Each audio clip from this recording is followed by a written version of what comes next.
Mayor ആരിക്കും കെട്ടിയവനും എന്താ കൊമ്പുണ്ടോ?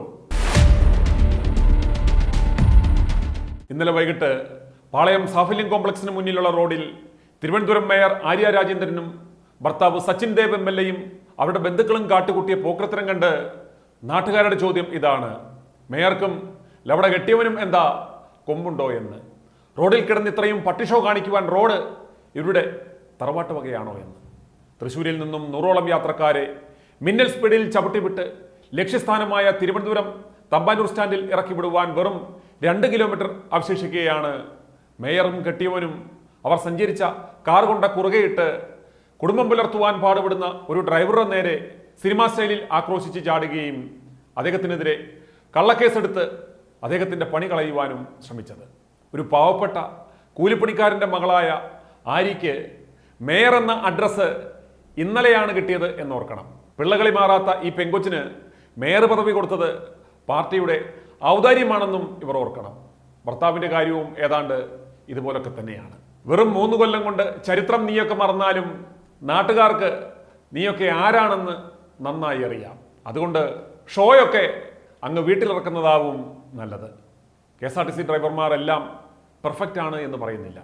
പക്ഷേ കഴിഞ്ഞ ദിവസം തലസ്ഥാനത്ത് അരങ്ങേറിയത് ശുദ്ധ തെമ്മാടിത്തരമായിരുന്നു. KSRTC ഡ്രൈവറുടെ ഭാഗത്തു നിന്നും ഗുരുതരമായ അനാസ്ഥ ഉണ്ടായെങ്കിൽ അത് ചൂണ്ടിക്കാട്ടി അവർക്ക് പരാതി നൽകാമായിരുന്നു, അതിനുള്ള ശിക്ഷാ നടപടികൾ സ്വീകരിക്കാമായിരുന്നു.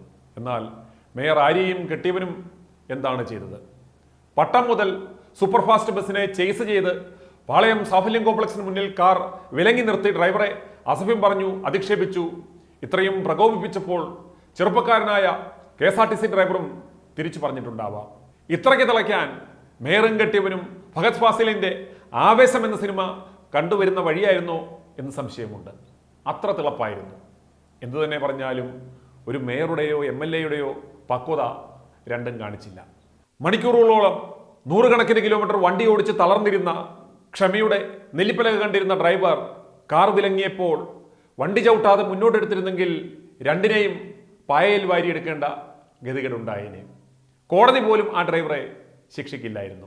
റോഡിൽ കിടന്ന് ഇത്രയും പട്ടിഷോ കാണിച്ചിട്ടും അവരുടെ ഭാഗം ജയിക്കുവാൻ മേയർ ആര്യ പച്ചക്കള്ളം പറഞ്ഞുവെങ്കിലും മേയറുടെ വാദം പൊളിയുന്ന ദൃശ്യങ്ങൾ പുറത്തു വന്നതോടെ നാണം കെട്ടു.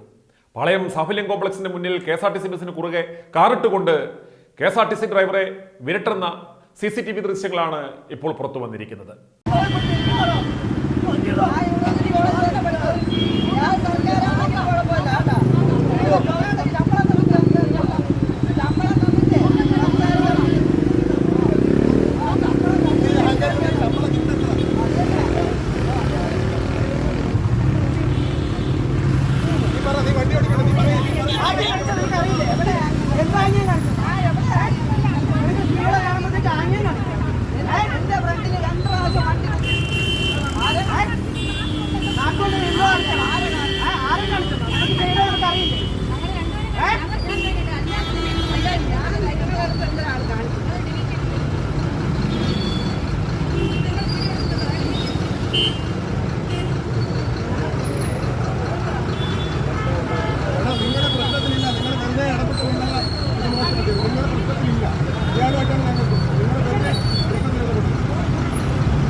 ബസ് തടഞ്ഞില്ലെന്നായിരുന്നു കുറച്ചു മുമ്പ് വരെ ആര്യ രാജേന്ദ്രന്റെ വാദം.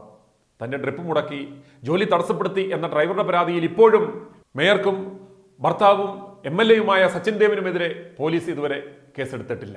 ബസ്സിന് കുറുകെ മേയറും സംഘവും കാറിട്ട് ട്രിപ്പ് മുടക്കിയെന്നായിരുന്നു ഡ്രൈവർ യദുവിന്റെ പരാതി. തുടക്കം മുതൽ മേയർ ഇത് നിഷേധിച്ചിരുന്നു. സാഫല്യം കോംപ്ലക്സിന് മുന്നിൽ ട്രാഫിക് സിഗ്നലിൽ മേയർ സഞ്ചരിച്ച കാർ ബസ്സിന് കുറുകെ ഇട്ടിരിക്കുന്നത് ദൃശ്യങ്ങളിൽ വളരെ വ്യക്തമാണ്. കേസ് കടുപ്പിക്കുവാൻ ഡ്രൈവർ ലൈംഗിക ചേഷ്ട കാണിച്ചതിനൊപ്പം ലഹരി പദാർത്ഥവും ഉപയോഗിച്ചിരുന്ന പുതിയ പരാതി കൂടി മേയർ ഉന്നയിക്കുന്നുണ്ട്. പക്ഷേ തർക്കത്തിന് പിന്നാലെ നടത്തിയ മെഡിക്കൽ പരിശോധനയിൽ ഇത് കണ്ടെത്താനായില്ലെന്ന് പോലീസ് ITV ന്യൂസിനോട് പറഞ്ഞു. ശനിയാഴ്ച രാത്രി നടന്ന തർക്കത്തിൽ ഡ്രൈവറുടെ പരാതി പൂർണ്ണമായും തള്ളി കന്റോൺമെന്റ് പോലീസ് മേയർക്കൊപ്പമായിരുന്നു. മേയറുടെ പരാതിക്ക് കൗണ്ടർ പരാതിയാണ് ഡ്രൈവറുടേതെന്നാണ് പോലീസ് വാദം. വാഹനം കുറുകെ ഇട്ടില്ലെന്ന് വിശദീകരിച്ച പോലീസും CCTV ദൃശ്യങ്ങൾ വന്നതോടെ വെട്ടിലായി. താൻ ആദ്യം പരാതി കൊടുത്തിട്ടും പോലീസ് കേസെടുത്തില്ലെന്നാണ് യദു പറയുന്നത്. ഡ്യൂട്ടി തടസ്സപ്പെടുത്തിയതിനും സിഗ്നലിൽ വാഹനം കുറുകെയിട്ട് ഗതാഗതം തടസ്സപ്പെടുത്തിയതിനും മോശമായി പെരുമാറിയതിനും കേസെടുക്കുവാൻ വകുപ്പുണ്ടായിട്ടും ഇതുവരെ പോലീസ് തയ്യാറായിട്ടില്ല. മേയർ ആര്യ രാജേന്ദ്രനും KSRTC ഡ്രൈവറും തമ്മിൽ നടുറോഡിൽ വെച്ചുണ്ടായ വാക്കുതർക്കത്തിൽ CPM സമ്മർദ്ദം വകവെക്കാതെ ഗതാഗത വകുപ്പ് മന്ത്രി KB ഗണേഷ് കുമാർ ആദ്യം ഉറച്ച നിലപാടെടുത്തിരുന്നു. പോലീസ് റിപ്പോർട്ടും KSRTC വിജിലൻസ് വിഭാഗത്തിന്റെ റിപ്പോർട്ടും ലഭിക്കുന്നതുവരെ ഡ്രൈവർക്കെതിരെ തൽക്കാലം നടപടിയെടുക്കില്ലെന്ന നിലപാടിലായിരുന്നു മന്ത്രി. സംഭവ സമയത്ത് ബസ്സിലുണ്ടായിരുന്ന യാത്രക്കാരിൽ ഒരാൾ പോലും ഡ്രൈവർക്കെതിരെ ഒരു വാക്ക് പോലും പറയാത്തതാണ് മന്ത്രിയുടെ ഉറച്ച നിലപാടിന് കാരണമായി ചൂണ്ടിക്കാട്ടിയത്. പോലീസും വിജിലൻസും നൽകുന്ന റിപ്പോർട്ടിൽ കഴമ്പുണ്ടെങ്കിൽ മാത്രമാവും ഡ്രൈവർ യദുവിനെതിരെ വകുപ്പ് തല നടപടി സ്വീകരിക്കുന്നത്. ന്യായത്തിന്റെ ഭാഗത്ത് നിൽക്കുമെന്നും മേയറും MLAയുമാണ് എതിർഭാഗത്തെന്നും കരുതി പാവം ഡ്രൈവറെ പിരിച്ചുവിടാനാകില്ലെന്നുമായിരുന്നു ഗണേഷ് കുമാറിന്റെ നിലപാട്. ഡ്രൈവർ യദുവിനെ പിന്തുണച്ച് KSRTCയിലെ പ്രമുഖ ഭരണപക്ഷ യൂണിയനുകളും രംഗത്തെത്തിയിരുന്നു. സംഭവത്തിൽ ദൃക്സാക്ഷികളായവരോട് ഗണേഷ് കുമാറിന്റെ നിർദ്ദേശപ്രകാരമാണ് KSRTC വിജിലൻസ് വിഭാഗം സംസാരിച്ചത്. തൃശൂരിൽ നിന്നും തിരുവനന്തപുരത്തേക്കുള്ള ബസ്സിൽ റിസർവേഷനിൽ യാത്ര ചെയ്തവരുടെ മൊഴിയാണ് വിജിലൻസ് രേഖപ്പെടുത്തിയത്. ബസ്സിൽ ടിക്കറ്റ് റിസർവ് ചെയ്തവരുടെ ഫോൺ നമ്പറുകൾ KSRTCയിൽ നിന്നും ശേഖരിച്ചായിരുന്നു നീക്കം. ബസ്സിലെ കണ്ടക്ടറും ഡ്രൈവർക്കും അനുകൂലമായാണ് യാത്രക്കാർ മൊഴി നൽകിയത്.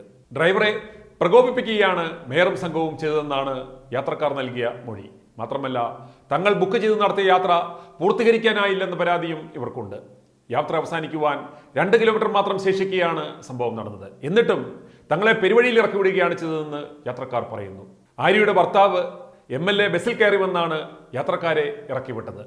ഡ്രൈവർ കുറ്റക്കാരനാണെന്നും കസ്റ്റഡിയിലെടുക്കാൻ പോകുകയാണെന്നുമാണ് ഇയാൾ യാത്രക്കാരെ അറിയിച്ചത്. അതിന് KSRTC ബസ് നിന്റെ കുഞ്ഞമ്മയുടെ വകയാണോ എന്ന് യാത്രക്കാരും മേയറുടെ മാപ്പിളയോട് ചോദിച്ചില്ല.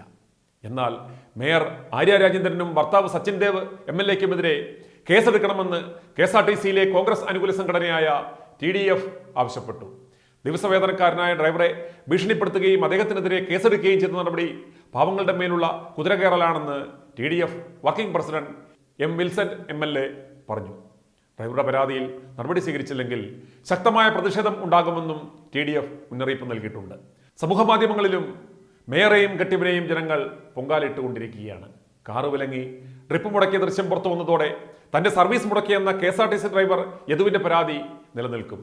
KSRTC നിയമമനുസരിച്ച് ട്രിപ്പ് മുടക്കിയാൽ നഷ്ടപരിഹാരം ഉൾപ്പെടെ കെട്ടിവെക്കണം. റിപ്പോർട്ട് വന്ന ശേഷം മാത്രമേ ഡ്രൈവർ യദുവിനെതിരെ നടപടി സ്വീകരിക്കൂ എന്ന് ഗണേഷ് കുമാർ പറഞ്ഞിട്ടും ഡ്രൈവർക്കെതിരെ നടപടി സ്വീകരിച്ചു. ഡ്രൈവർ യദുവിനെ ജോലിയിൽ നിന്ന് മാറ്റി നിർത്തുവാൻ ഉത്തരവിട്ടിരിക്കുകയാണ്. TDOയ്ക്ക് മുന്നിൽ ഹാജരായി വിശദീകരണം നൽകുവാനും നിർദ്ദേശിച്ചിട്ടുണ്ട്. ഡ്രൈവർ മോശമായി പെരുമാറിയെന്ന് കാണിച്ച് മേയർ കന്റോൺമെന്റ് പോലീസിൽ പരാതി നൽകിയിരുന്നു. ഇതിന്റെ അടിസ്ഥാനത്തിൽ ഡ്രൈവറെ പോലീസ് അറസ്റ്റ് ചെയ്തിരുന്നു. പിന്നീട് ജാമ്യത്തിൽ വിട്ടയച്ചു. എന്നാൽ ഡ്രൈവർ നൽകിയ പരാതിയിൽ പോലീസ് ഇതുവരെ യാതൊരു നടപടിയും എടുത്തിട്ടില്ല. അതുപോലെ തനിക്ക് തെറ്റുപറ്റിപ്പോയി എന്ന് പറയുവാൻ വിളിച്ച KSRTC ഡ്രൈവർ യദുവിനോട് വളരെ കണ്ണിങ്ങായി മേയർ ആര്യ രാജേന്ദ്രൻ സംസാരിക്കുന്നത് കേൾക്കുക. ഇത്രയും സംസാരമായപ്പോ മാഡം ഒന്ന് പറഞ്ഞിരുന്നെങ്കിൽ എനിക്ക് മനസ്സിലായേനെ. പക്ഷെ എനിക്ക് മനസ്സിലാവുന്നില്ല ആരാണ് ഈ ഡ്രസ്സിലും വേഷത്തിലും ഒക്കെ എനിക്ക് മനസ്സിലാവുന്നില്ല.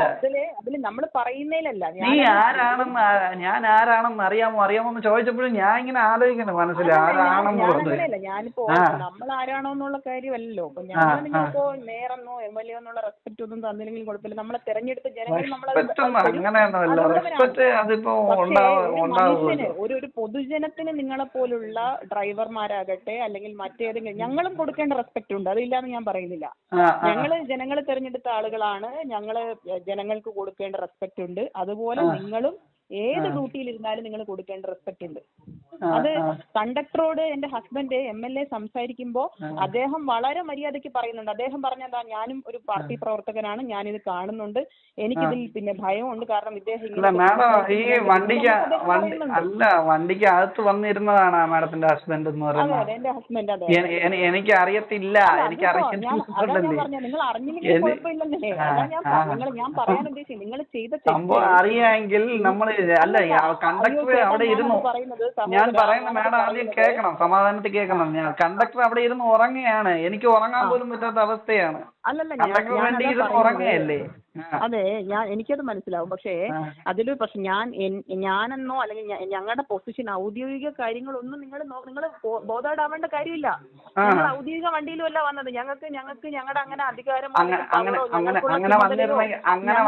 എനിക്ക് മനസ്സിലായെന്നെ. എപ്പോഴും ഞങ്ങളുടെ ഔദ്യോഗിക വണ്ടിയിൽ അങ്ങനെ യാത്ര ചെയ്യാൻ പറ്റും. ഞങ്ങളുടെ പേഴ്സണൽ ആവശ്യത്തിന് പോകുമ്പോൾ ഞങ്ങൾ അതിൽ പോലും ശ്രദ്ധിക്കുന്ന ആളുകളാണ്. ഞങ്ങളുടെ ഒരു പേഴ്സണൽ ആവശ്യത്തിന് പോയത് കൊണ്ട് എന്റെ ബ്രദറാണ് വണ്ടി ഓട്ടിച്ചിരുന്നത്, എന്റെ സിസ്റ്റർ ഇൻ ലോ ആണ് ബാക്കിലിരുന്നത്. അവർക്കൊക്കെ പരാതിയുണ്ട്. കാരണം ഒരു സ്ത്രീ, ഞാനിപ്പോ പൊതുപ്രവർത്തന രംഗത്ത് ഇടപെടുന്ന ഒരു സ്ത്രീ, ഒരു പെൺകുട്ടി എന്നൊക്കെ പറയാം. അവരെ സംബന്ധിച്ച് അവരങ്ങനെയല്ല, അവർ രണ്ടുപേരും പിന്നെ അങ്ങനെയുള്ള രാഷ്ട്രീയ രംഗത്ത് നിൽക്കുന്നവരല്ല. അവർക്കും പരാതിയുണ്ട് ഈ വിഷയത്തിൽ. മനസ്സിലായി? ഒരു മറ്റൊരു സ്ത്രീ കൂടി നിങ്ങൾ കാണിക്കുന്ന ഈ പെരുമാറ്റത്തിൽ അവർക്കും ഇതിൽ ബാധിക്കപ്പെട്ടിട്ടുണ്ട്. അത് എനിക്ക് മാത്രമല്ല. ഞാൻ ചിലപ്പോൾ ഒരുപക്ഷെ നിങ്ങളോട് ക്ഷമിക്കുകയോ ഞാൻ അറിയുന്നില്ലല്ലോ, ഞാനിങ്ങനെ പൊതുപ്രവർത്തനമായ രീതിയിൽ അല്ല, ഞാൻ പറയുന്നതാ, ഞങ്ങൾ മേയറെന്നോ MLA എന്നുള്ള രീതിയിൽ നിങ്ങൾ ഞങ്ങളോട് പെരുമാറേ വേണ്ട. പിന്നെ എന്റെ അവസ്ഥ ഈ ഉറക്കം കളഞ്ഞും ഞാൻ ഇങ്ങനെ വന്ന് ഓടി എത്താൻ വേണ്ടിട്ട് അതിന് തടസ്സമായിട്ട് കാർ ഇങ്ങനെ കൊണ്ട് കാര്യങ്ങളല്ലേ. അതന്നെ 2-3 പ്രാവശ്യം കാർ മാഡം കണ്ടായിരുന്ന? 2-3 പ്രാവശ്യം കാർ ഇങ്ങനെ കൊണ്ടുവന്ന് കയറി തട്ടാൻ പോയത് മാഡം കണ്ടായിരുന്ന? ആരുടെ കാർ തട്ടാൻ പോയി? നിങ്ങളുടെ കാറില് ബസ് തട്ടാൻ വേണ്ടിട്ട് പോയത് കണ്ടായിരുന്നു? നിങ്ങളുടെ റഫ് ഡ്രൈവിംഗ് കൊണ്ടല്ലേ തട്ടാൻ പോയത്? അല്ല, ഞാൻ പട്ടത്ത് റൈറ്റ് സിഗ്നലിട്ട് റൈറ്റിലോട്ട്. വേറൊരു കാര്യം പറയാം, ഞങ്ങൾ അതിനുശേഷം കുറച്ച് വീഡിയോസ് എടുത്തിട്ടുണ്ട്. മറ്റ് 2 വണ്ടികളിൽ നിങ്ങൾ ഇതേ സമാനമായി ഞങ്ങളുടെ വണ്ടിയിൽ ഞാൻ തിരിഞ്ഞു നോക്കാനുള്ള കാരണം തന്നെ ഞങ്ങളുടെ വണ്ടിയിൽ നിങ്ങൾ തട്ടാൻ പോകുന്നു ആദ്യം. അതിനുശേഷം ഞങ്ങളുടെ വണ്ടിയുടെ ഫ്രണ്ടിലേക്ക് നിങ്ങൾ കടന്നു പോകുമ്പോൾ അതിനുശേഷം അതിന്റെ എൻ്റെ വീഡിയോ ഉണ്ട്, ഞാൻ വേണമെങ്കിൽ അയച്ചു തരാം. അതിനുശേഷമുള്ള 2 വണ്ടികളിൽ നിങ്ങൾ സമാനമായി തട്ടാൻ പോകുന്നുണ്ട്. ഞങ്ങൾ അതുകൊണ്ടാണ് അങ്ങനെ, എന്തുകൊണ്ടാണ് നിങ്ങളെ ഒരു മോശമായ ഒരു അസഭ്യമായ രീതിയിൽ നിങ്ങൾ ഒരു ആക്ഷൻ കാണിച്ചു. അയ്യോ, ഞാൻ അങ്ങനെ കാണിച്ചിട്ടേ ഇല്ല. ഞങ്ങൾ മുമ്പോട്ട്, കാരണം ഒരു സ്ത്രീ അതിൽ പ്രതികരിക്കാൻ ഞാൻ മാഡത്തിനെ കാണിച്ചെന്നാണോ പറയുന്നത്? മാഡത്തിനെ ഞാനും കണ്ട് സിസ്റ്ററും കണ്ടതാണ്. അത് അവരവിടെ നിന്നവരോടും സിസ്റ്റർ തന്നെ അത് കാണിച്ചു കൊടുത്തു, ഇതാണ് കാണിച്ചത് എന്നുള്ളത്. ഞങ്ങളുടെ അതിന് ശേഷമുള്ള വീഡിയോ ഉണ്ട്. ഞാനൊരു സ്ത്രീയാണ്, എനിക്കതിൽ പ്രതികരിക്കാൻ അവകാശമുണ്ട് എന്നുള്ളത്. അതല്ല, ഞാൻ എന്താണ് ആക്ഷൻ കാണിച്ചതെന്ന് മാഡം പറഞ്ഞില്ലല്ലോ. ഞാൻ എന്താണ് കാണിച്ചത്? അത് എനിക്കിപ്പോ ഫോണിൽ കൂടെ പറയാൻ പറ്റില്ലല്ലോ. ഞാനത് പിന്നെ പോലീസിനോടോ നിയമപരമായി നമുക്ക് എന്താന്ന് വെച്ചാൽ അത് ചെയ്യാം. അത് എനിക്ക് അതെ, ഞാൻ ആക്ഷൻ കാണിച്ചതായിട്ട് എനിക്ക് ഓർമ്മയില്ല. അത് കാണിച്ചതുകൊണ്ടും നിങ്ങൾ അതിനുശേഷം 2 വണ്ടികൾ തൊട്ട് പുറകിലായി വന്ന ഒരു വൈറ്റ് കാറിലും ഒരു ഓട്ടോയിലും നിങ്ങൾ എന്റെ വീഡിയോ എന്തെങ്കിലുണ്ട്, തുടർച്ചയായി നിങ്ങൾ തട്ടാൻ വേണ്ടി പോകുന്നു. വളരെ സ്പീഡിൽ വണ്ടി ഡ്രൈവ് ചെയ്ത് സൂപ്പർ ഫാസ്റ്റ് ആണ്. പക്ഷെ അതിലും പാലിക്കേണ്ട നിയമങ്ങളുണ്ടല്ലോ. അത് ഞങ്ങളെ മാഡം എന്റെ അവസ്ഥ മനസ്സിലാവാത്തതുകൊണ്ടാണ് ഞാൻ പറഞ്ഞില്ലേ. എനിക്ക് അവസ്ഥ പോലെ തന്നെ നമ്മുടെ എന്റെ അവസ്ഥ പോലെയല്ല മാഡത്തിന്റെ അവസ്ഥ. എന്റെ അവസ്ഥ ഞാനും മോനും മാത്രമേ ഉള്ളൂ. അമ്മയില്ലാത്ത മോനെയല്ലേ ഞാൻ വളർത്തുന്നേ. നിങ്ങൾക്ക് ഭാര്യയും ഭർത്താവുമായിട്ടും ജീവിക്കുന്നത്. ഞാൻ എന്റെ മോന് വേണ്ടിയിട്ടാണ് ജീവിക്കുന്നത്. അതിന് കാര്യമില്ല. എന്റെ ഹസ്ബൻഡ് പിന്നെ കോഴിക്കോട് പ്രവർത്തിക്കുന്ന ഒരാളാണ്. ഞാനിവിടെ കുഞ്ഞിനെ തനിച്ചാണ് നോക്കുന്നത് എന്ന് പറഞ്ഞ് ഞാൻ നാട്ടിൽ കാണുന്ന എല്ലാവരോടും എനിക്ക് കാര്യം ഉണ്ടെന്ന് പറഞ്ഞു. അല്ല, അവിടെ ശരിയാണ്, അമ്മയും അച്ഛനും ഉണ്ടല്ലോ കുഞ്ഞിന്. എന്റെ മോനും അമ്മയില്ലല്ലോ. അല്ല, ഞാനൊരു കാര്യം ചോദിക്കട്ടെ, എത്രയോ ആളുകൾ സിംഗിൾ പാരന്റ്, അതൊന്നും നമ്മുടെ ഒരു വിഷയമല്ലല്ലോ. ഈ വിഷയമല്ല. പക്ഷെ എനിക്ക് വിഷയമാണ്. എനിക്ക് ഒരിക്കലും ഞാൻ മാഡം പറയണം, ആദ്യം കേൾക്കണം. മാഡത്തിനെ അല്ല ഞാൻ മോശമായിട്ട് പെരുമാറിയിട്ടില്ല.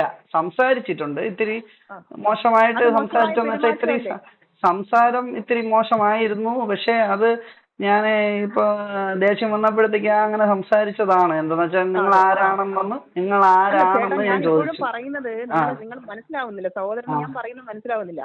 ഇപ്പം ഞാൻ മേയർ എന്നോ അല്ലെങ്കിൽ എന്റെ ഹസ്ബൻഡ് MLA എന്നുള്ള ഒരു കൺസിഡറേഷനും നിങ്ങൾ എനിക്ക് തരണ്ട. അല്ല, പക്ഷെ മാഡം അത് ചോദിച്ചുകൊണ്ടാണ് ഞാന് ഈ ഉറക്കം ഇപ്പോഴെന്താ ഇവിടെ വന്നിരിക്കുകയാണ്. കൊതുക് കടിച്ച് ഇവിടെ വന്നിരിക്കുകയാണ്. നിങ്ങൾ ഇങ്ങനെയാണ് അവിടെ നിൽക്കുന്ന നിങ്ങൾ അവിടെ നിൽക്കുന്ന സമയത്ത് സമീപത്തുള്ള പല ആളുകളും ഞാൻ കേട്ടോണ്ട് നിൽക്കുകയാണ്. അവിടുത്തെ ഓട്ടോ ചേട്ടന്മാരും വന്ന് പറയുന്നുണ്ട് നിങ്ങൾ ഇത് മേയറാണെന്ന്. നിങ്ങൾ പറഞ്ഞത് പിന്നീടാണ് മനസ്സിലായത്. എന്നിട്ട് ഇവൻ പറയുന്ന കേട്ടിട്ട് ഞാൻ ചുമ്മാ പറയണമെന്ന് വിചാരിച്ചല്ലേ. ഞങ്ങൾക്ക് പ്രശ്നമില്ല. നിങ്ങൾ ഞങ്ങളുടെ ഒഫീഷ്യൽ കപ്പാസിറ്റിയെ നിങ്ങൾ ബഹുമാനിക്കാത്തതിൽ ഞങ്ങൾക്ക് പ്രശ്നമില്ല. പക്ഷേ ഒരു മനുഷ്യൻ എന്നുള്ള നിലയിൽ, ഒരു സ്ത്രീ എന്നുള്ള നിലയിൽ നിങ്ങൾ ഞങ്ങൾക്ക് തരേണ്ട ബഹുമാനമുണ്ട്. അത് പബ്ലിക്കിനോട് നിങ്ങൾ കാണിക്കേണ്ട ബഹുമാനം. അത് എന്നോട് മാത്രമുള്ള മാഡം അതല്ലേ ഞാൻ ഇത്രയും നേരം വണ്ടി ഓടിച്ച് വന്നേയല്ലേ മാഡം, അത് മനസ്സിലാക്കണ്ടേ? അത് നമുക്ക് നോക്കാം. നമുക്ക് ബാക്കി കാര്യങ്ങൾ എന്താന്ന് വെച്ചാൽ നിങ്ങളുടെ ഭാഗത്ത് തെറ്റില്ലെങ്കിൽ നിങ്ങൾ നിയമപരമായ ആ കാര്യത്തെ അഡ്രസ് ചെയ്യും. തെറ്റില്ലെങ്കിൽ മാത്രം നിങ്ങൾ ഭയന്നാ പോരെ. ഞാൻ അത് മോശമായിട്ട് അതല്ലേ ഞാൻ പറഞ്ഞു, അങ്ങനെ ഉണ്ടെങ്കിൽ സോറി പറയാനാണ് ഞാൻ വിളിച്ചത്, അല്ലാതെ തർക്കിക്കാനോ വാക്കുവാദത്തിനോ അല്ല. അങ്ങനെ മാഡത്തിന് ഒരു ബുദ്ധിമുട്ടുണ്ടെങ്കിൽ സോറി പറയാൻ വേണ്ടിയിട്ടാണ് വിളിച്ചത്. എന്തായാലും നമുക്ക് നോക്കാം. ആയിക്കോട്ടെ. എന്തായാലും അങ്ങനെ ഉണ്ടായിട്ടുണ്ടെങ്കിൽ മാഡത്തിന് അങ്ങനെ ഒരു ബുദ്ധിമുട്ടുണ്ടെങ്കിൽ സോറി പറയാൻ. നിങ്ങൾക്ക് എപ്പോഴും അതിനകത്തൊരു ബോധ്യമില്ല എന്ന് പറയുമ്പോഴേ എന്നെ സംബന്ധിച്ച് ഞാനൊരു കാര്യം പറയട്ടെ, ഞാനൊന്നത് ഉറക്കം വന്നിട്ടാണ് ഞാൻ ഒരു വിധം എത്തിക്കാൻ വേണ്ടിട്ട് ഓടുന്നത്. അല്ലെങ്കിൽ നിങ്ങൾ എന്നോട് മോശമായിട്ടാണോ പെരുമാറിയെന്നുള്ളത് നിങ്ങൾ ബാക്കി നിയമപരമായി തെളിയിച്ചു. എനിക്ക് അതേ ഇപ്പൊ പറയാൻ പറ്റും. കാരണം നിങ്ങൾ അത് അക്സെപ്റ്റ് ചെയ്യുന്നില്ല. നിങ്ങൾ അക്സെപ്റ്റ് ചെയ്തുകൊണ്ടല്ല അത് സംസാരിക്കുന്നത്. നിങ്ങൾ പയ്യൻ ആ വീഡിയോ എടുത്തപ്പോഴത്തേക്ക് മാഡം പറഞ്ഞു വീഡിയോ എടുക്കണ്ടെന്നല്ലേ പറഞ്ഞത്. അപ്പൊ എന്റെ ഭാഗത്ത് തെറ്റുണ്ടെങ്കിൽ എന്റെ ഭാഗത്ത് അല്ല, അതൊന്ന് മാഡം വീഡിയോ എടുത്തിട്ടുണ്ടല്ലോ, അപ്പൊ ആ പയ്യന്റെ ഡിലീറ്റ് ചെയ്യാൻ പറഞ്ഞ എന്തിനാണ് മാഡം? അല്ല അതിപ്പോ അവര് എന്റെ വീഡിയോ ആ വീഡിയോ എന്റെ അതല്ല, അങ്ങനെയാണെങ്കിൽ ആ വീഡിയോ എന്റെ ഉണ്ടല്ലോ. അങ്ങനെയാണെങ്കിൽ കേസുപരമായിട്ട് ഞാൻ മാഡത്തിന്റെ അടുത്ത് സോറി പറയാൻ പറ്റും. മാഡം പിന്നെയും പറയാണ്. എന്റെ അവസ്ഥ മനസ്സിലാക്കാതെ. അല്ല നിങ്ങളത് അക്സെപ്റ്റ് ചെയ്യുന്നില്ല എന്നുള്ളതാണ് നിങ്ങൾ പറഞ്ഞത്. ഞാൻ അക്സെപ്റ്റ് ചെയ്യുന്നുണ്ടല്ലോ. ഞാൻ അങ്ങനെ ചെയ്തിട്ടുണ്ടെങ്കിൽ എന്ന് വെച്ചാൽ ഞാൻ കണ്ണിറുക്കി കാണിച്ചെന്നോ എന്തോ മോശമായിട്ട് കാണിച്ചെന്ന് മാഡം പറഞ്ഞു. ആയിക്കോട്ടെ. ഞാൻ അത് വിളിച്ച് സോറി പറയാൻ മാഡം നിയമപരമായിട്ട് തന്നെ പോട്ടെ. നിങ്ങൾക്കത് നിങ്ങളുടെ ഭാഗത്ത് പ്രശ്നമില്ലെങ്കിൽ അത് നിയമപരമായി തന്നെ പോട്ടെ. നമുക്ക് കോടതിയിൽ ബാക്കി കാര്യങ്ങൾ ഞാനതല്ലേ പറയുന്നത്.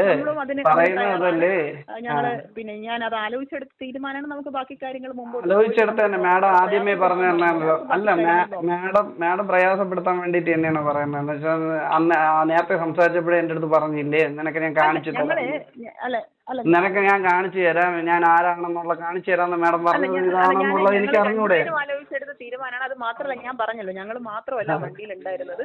രാഷ്ട്രീയ രംഗത്ത് ഞാൻ പറഞ്ഞു, ഞാൻ മനഃപൂർവ്വമായിട്ട് ആരോ നമ്മൾ ഈ വണ്ടി ഓടിച്ച മനസ്സിലാക്കണം. അവർക്കും പരാതിയുണ്ട്. അപ്പൊ അവരുടെ കൂടി ഒരു ഫോർമൽ ഞങ്ങൾ ആലോചിക്കുമ്പോൾ അവര് പരാതിയായിട്ട് മുമ്പോട്ട് പോകണം. അതല്ലേ മാഡത്തിന്റെ അടുത്ത് പിന്നെയും ചോദിക്കണം. സോറി പറയുന്നത് അതുകൊണ്ടല്ലേ, അങ്ങനെ ഉണ്ടായിട്ടുണ്ടെങ്കിൽ സോറി എന്ന് പറഞ്ഞത് അതുകൊണ്ടല്ലേ. KSRTCയിൽ ശമ്പളം കൃത്യസമയത്ത് കിട്ടാതെ പട്ടിപ്പണി എടുക്കുകയും അവസാനം ഈ ഗതി ഉണ്ടാകുകയും ചെയ്ത യദു എന്ന ചെറുപ്പക്കാരനെ ഈ അഹങ്കാരികൾ പിരിച്ചുവിട്ടാൽ അദ്ദേഹത്തിന് ഒരു ജോലി നൽകി സഹായിക്കുവാൻ പറ്റുന്നവർ ദയവായി വിളിക്കുക. i2i News, an eye for truth. i2i News subscribe ചെയ്തിട്ടില്ലാത്തവർ ഇപ്പോൾ തന്നെ സബ്സ്ക്രൈബ് ചെയ്യുക. നോട്ടിഫിക്കേഷൻ ലഭിക്കുവാൻ ബെൽ ബട്ടണും അമർത്തുക.